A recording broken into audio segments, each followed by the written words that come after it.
Bonjour, mesdames, messieurs, chers amis, bienvenue aux autres mots de la Bible. Aujourd'hui, nous nous intéressons au mot serpent. Lorsqu'on entend serpent et Bible, on pense évidemment tout de suite au serpent tentateur, le serpent qui a séduit la femme pour qu'elle mange des fruits interdits, le serpent associé au diable, au péché originel, au mal venu dans le monde. Mais si on regarde un peu plus en détail, on se rend compte que les serpents ont des fonctions bien différentes. D'abord, il faut dire que le serpent est très populaire dans les religions du Proche-Orient ancien, en Égypte notamment, mais pas seulement. Le serpent peut être associé à des divinités, il peut lui-même être une divinité, et beaucoup de croyances et rituels sont liés à cette ambiguïté du serpent. Son venin peut être mortel, mais bien dosé, il peut aussi guérir. Dans la Bible, le serpent est appelé Nachash. Nachash, ce terme imite sans doute le sifflement du serpent. Le verbe qui dérive de la même racine veut dire présager, annoncer l'avenir, et fait sans doute allusion à l'utilisation de serpents dans des contextes de divination et de charme. On trouve dans la Bible encore le terme de tanin, sorte de serpent aquatique, un monstre marin que le Dieu créateur doit combattre, on y reviendra, et saraph, séraphin, le serpent brûlant, l'uréus, la cobra femelle, très populaire en Égypte. Alors le serpent primordial, c'est ce monstre qui symbolise le chaos, un chaos aquatique qui précède la création. Et il existe toute une tradition du combat du Dieu créateur contre ce serpent, contre ce dragon. Dans la Bible, on appelle ce serpent souvent Léviathan, qui est appelé le serpent tortueux, et que Yahvé doit combattre pour repousser les eaux, la mer, pour pouvoir en effet faire advenir la terre sèche et créer ainsi un habitat pour les animaux et les humains. Ainsi, dans le psaume 74, on dit que Yahvé combat, brise les têtes du Léviathan, qui souvent a plusieurs têtes, en règle générale 7. Mais justement, cette domination sur le serpent, on la retrouve dans un autre contexte. Dans le livre de l'Exode, il y a deux récits de transformation d'un bâton en serpent.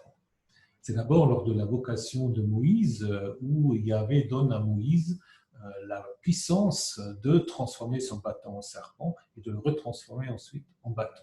Derrière moi, vous avez peut-être la plus ancienne représentation de Moïse avec son bâton serpent du 1er siècle de l'ère chrétienne sur un tesson trouvé en Égypte. Et puis la même tradition se retrouve ensuite au début du cycle des plaies, où c'est c'est le bâton de Aaron qui se transforme en serpent et qui de nouveau devient un bâton. Là, il s'agit d'un tanin, donc d'un dragon, d'un monstre marin, qui montre en effet la puissance d'Aaron face aux magiciens égyptiens. Alors, les serpents, il y avait des serpents dans le temple aussi de Jérusalem. C'est notamment le cas dans la vision du prophète Ésaïe, qui va Yahvé entourer de séraphins. Donc, ce sont ces fameux serpents volants, les uréus égyptiens, qui apparemment se trouvent aussi dans le temple de Jérusalem. Et il existe en effet un texte qui montre que des tels serpents étaient aussi objets de vénération. Dans le deuxième livre des rois, on nous dit que Ézéchias, le roi Ézéchias, broya le serpent de bronze que Moïse avait fabriqué et pour lequel les Israélites ont brûlé des parfums, serpent qui porte le nom de Nehushtan, donc même racine que Nachash. Que Moïse ait donc fabriqué un serpent, c'est guère une invention des auteurs bibliques, cette association entre Moïse et le serpent. Alors, pour expliquer cela, on va raconter une histoire dans le livre des Nombres du serpent d'Hérin. On raconte que les Israélites dans le désert se sont révoltés contre Yahvé et Moïse que Yahvé voulait les faire mourir en envoyant des serpents dangereux, venimeux, qui en effet décimaient le peuple. Moïse alors intercéda auprès de Yahvé, qui lui disait en effet de faire un serpent de bronze vers lequel les Israélites doivent regarder pour être guéris, pour être épargnés. Et c'est une sorte d'explication après coup pourquoi il y avait dans le temple de Jérusalem un serpent de bronze lié à Moïse. Mais venons maintenant aux fameuses histoires du serpent dans la Genèse, le serpent et la femme. Ce lien entre le serpent et la femme est très ancien. On le trouve déjà au deuxième millénaire sur cette amulette où vous avez une déesse, peut-être Asherah, qui donc est capridée, mais qui est aussi flanquée donc de deux serpents. Le serpent de la Genèse a sans doute aussi un lien avec l'épopée de Gilgamesh. Vous connaissez l'histoire de Gilgamesh. Gilgamesh, en quête d'un remède contre la mort, d'un moyen d'obtenir l'immortalité, va voyager jusqu'à Utnapishtim, celui qui a échappé au déluge, et qui finalement va lui dire qu'il existe en effet une plante au fond de l'océan qui pourrait donner la vie. Gilgamesh va réussir de s'emparer de cette plante, mais revenu du fond de l'océan, il est fatigué, il s'endort. Alors, un serpent flaira l'odeur de la plante. Silencieusement, il monta et l'emporta la plante, alors qu'il la repartait. Il avait déjà rejeté ça. Donc, l'immortalité est volée par le serpent, et le serpent est associé à l'immortalité, puisque le fait de muer, de changer de peau, était pour les anciens une sorte de signe de jeunesse éternelle. Il pourra chaque fois changer de peau, donc il pourrait vivre éternellement. C'est sans doute ce rôle du serpent dans l'épopée de Gilgamesh qui est aussi à l'arrière-fond de l'histoire de la Genèse. Alors qui est le serpent dans la Genèse?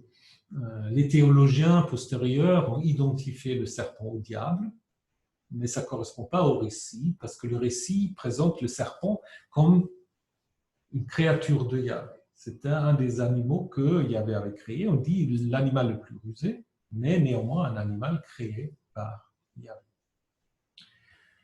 Sur ce tableau derrière moi, vous voyez que le serpent a des pattes, et donc l'artiste avait bien lu la Genèse, puisque la punition du serpent pour avoir tenté la femme, c'est justement qu'il va ramper sur le ventre. Donc on se dit, auparavant, il devait avoir eu des pattes.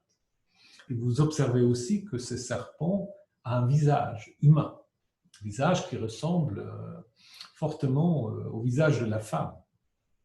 Et d'où cette interprétation qu'en fait le serpent symbolise simplement une sorte de monologue intérieur de la femme, ce qui est une interprétation psychologique intéressante, mais je ne suis pas sûr qu'elle correspond vraiment à l'intention première du texte. Dans le texte, le serpent a une sorte de rôle prométhéen. Elle va en effet pousser la femme à transgresser un interdit, mais un interdit peut-être qui doit être transgressé. Le dialogue entre le serpent et la femme est très intéressant. La femme dit au serpent, nous pouvons manger de tous les arbres, sauf l'arbre au milieu du jardin. Dieu a dit, vous ne mangerez pas et vous ne toucherez pas, sinon vous allez mourir. Et le serpent dit, ah non, pas du tout. Vous n'allez pas mourir. En fait, Dieu le sait, le jour où vous en mangerez, vos yeux vont s'ouvrir et vous serez comme des dieux, connaissant ce qui est bien, ce qui est mal. Alors, qui a raison? Dieu ou le serpent? La réponse n'est pas simple, parce que dans l'histoire, c'est en effet que l'homme et la femme qui donne à l'homme le fruit, donc les deux mangent, et lorsqu'ils ont mangé, leurs yeux vont s'ouvrir. Ils ne connaissent pas le bien et le mal, mais ils connaissent leur différence sexuelle, ils connaissent qu'ils sont nus. Et cette connaissance de leur différence sexuelle va ensuite les rendre capables de procréer. Et donc, d'une certaine manière, procréer, c'est devenir comme Dieu. Donc la sortie du jardin est aussi une histoire du début de l'histoire de l'humanité. Certes, le couple a transgressé un commandement, mais cette transgression était sans doute nécessaire pour que l'humanité puisse commencer son histoire. Parce que dans le jardin, ils ne savaient pas qu'ils pouvaient procréer, qu'ils étaient nus, qu'ils avaient une différence sexuelle. La procréation se met en place au moment où ils quittent le jardin. Et c'est là que commence l'histoire des généalogies, des générations humaines. Et donc pour cela, le serpent est nécessaire. Le serpent joue un rôle prométhéen. Sans le serpent, l'histoire de l'humanité n'aurait pas commencé à croire l'auteur de ce récit de la Genèse.